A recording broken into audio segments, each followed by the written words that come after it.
What's up YouTube? Welcome to TRKZILLA vlogs.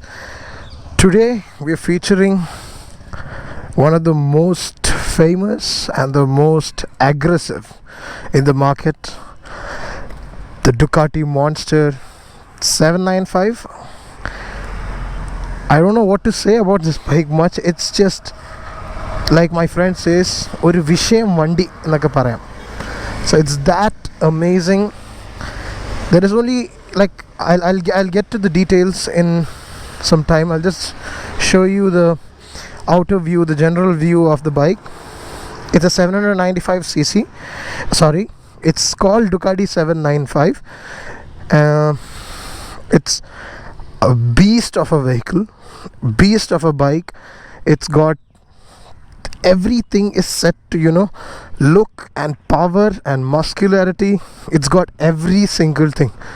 Like it's a beast on the road.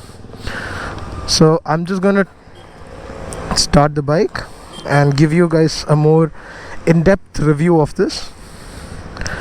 All right, let's go.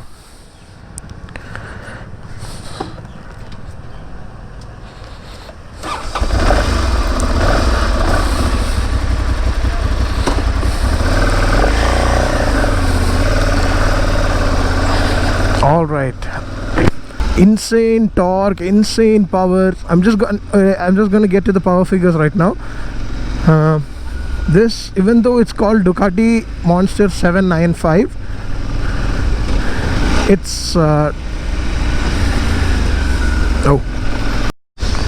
so even though it's called Ducati 795, Ducati Monster 795, it's got an 803cc liquid cooled engine. Again, the engine is L twin because it's basically a V engine rotated 90 degrees. So it's a 90-degree V engine, 90-degree rotated V engine. So it looks like an L. So this Monster series is the bike that Monster series in Ducati is why they are in the current state, the current exotic sport bike series state right now, because this is the reason why they became so famous. Because this bike is extraordinarily powerful, it has extraordinary figures, insane power, insane torque. It's got everything that you need to make a statement on the road, like usually people say. It's got tubular steel trellis frame, and it looks insanely good. It has this very muscular and aggressive look to it. It has a power of 87 bhp and 78 newton meters of torque. Now it's also got hydraulic clutch system, and also Brembo brakes. Like I said, it's pretty hi-fi stuff and very precise. The braking is extremely precise, and also the throttle very responsive. Like you can see, it's just now it's raining, so I'm not. It's a bit risky to take this bike to an extent of to its extent right now. This bike is one hell of a machine, is what I can say. And this is just a first impression. This is my friend's, and I just took it for a quick ride around, and I thought I can just give you guys a good knowledge about this bike. So this is pretty much it about this bike.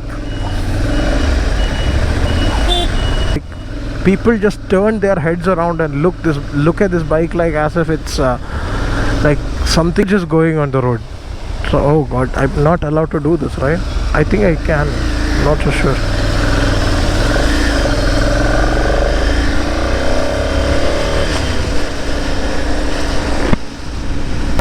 This has a slight con to it, which I don't feel it's much of a problem for now, for like these roads, because the problem is the bike is really torquey. So the problem with such a torquey bike is that you have to keep it at a certain RPM to change your gears. So like I said, you have to be in first gear until a speed of 40, and then only you can change it to second gear. And from second, if you go little speed down, like if your speed is a little down and you are in second gear, it tends to have this it locks up and tends to stop.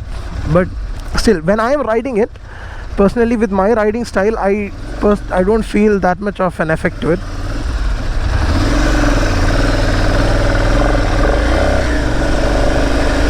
Because I'm riding like that, like that's my riding style. This thing's sound is massive, is what I can say, even with the stock exhausts. If you're talking about the instrument clusters and lights are other than the front, the back lights are all LED, but in this it's halogen. Mostly when I researched about it, it's LED. That's kind of confusing for me. I'm not sure why it is like that. See, right now I'm in second gear and I have to keep this level of speed to be in second gear at least. I mean, this is where in my bike that I can go in fourth gear or third gear or even fifth gear actually.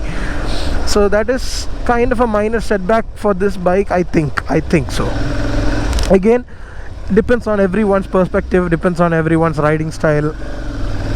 Everyone has their own preferences and riding style, etc, etc, etc. Again, instrument cluster, it's got everything is basic. It's gear, it's got fuel meter, it's got fuel meter, speedometer, RPM meter. It's got literally everything that you need, that is essential for a bike. Again, see, you can see that this bike is not meant for, proper city rides, and you're not so comfortable in proper city rides. You have to keep up a certain level of RPM to actually shift gears, and to be in the sixth gear, which is not possible at all in these roads, you have to be at least in 120 or so. That is the minimum speed to be in for this bike to keep it in sixth gear. So you can understand from this how much of an insane, torquey and powerful bike you can see it. So you can understand the power of this bike, because right now I am in first gear and I can't move to the second gear, because it should, like I said, it should be at a certain, like see it tends to have that hit on it, so it tends to have that stop if we leave the clutch.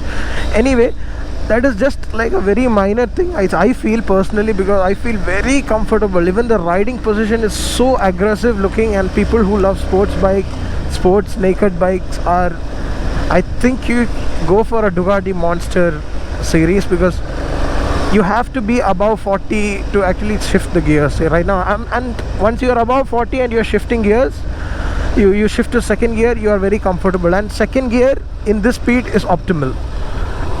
In normal hard traffic, it's going to be hard because you have to stay in first gear. Now the mileage of this will come around, it has a 15-liter fuel tank. I actually forgot to say that it's got a 15-liter fuel tank, 15-liter fuel tank, and mileage should be giving around 16 to 18, I suppose. Yeah, I'm not such an aggressive rider, so personally I don't feel this as much of a comfy level of riding style, etc. And not just that, this bike is meant for people with a little lower height. I'm actually almost 6, so this is actually not that Again, this bike is insanely powerful, so upgrading from a normal cc, low torque, low bhp vehicle to a sudden upgrade to this bike will be ill-advised, because it's not meant for that. I don't think that will be the right thing to do.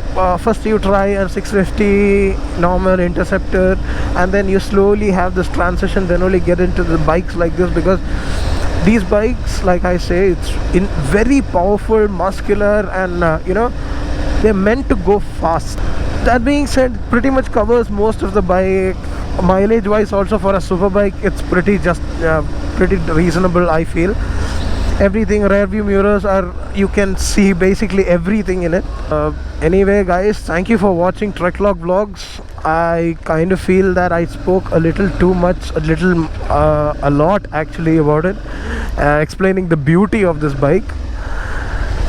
Thank you for watching TRKZILLA vlogs. Please do like, share and subscribe. Support us, provide us your feedback. We'll give you all the links in the description below. Thank you guys, and see you in the next vlog. Adios, bye bye.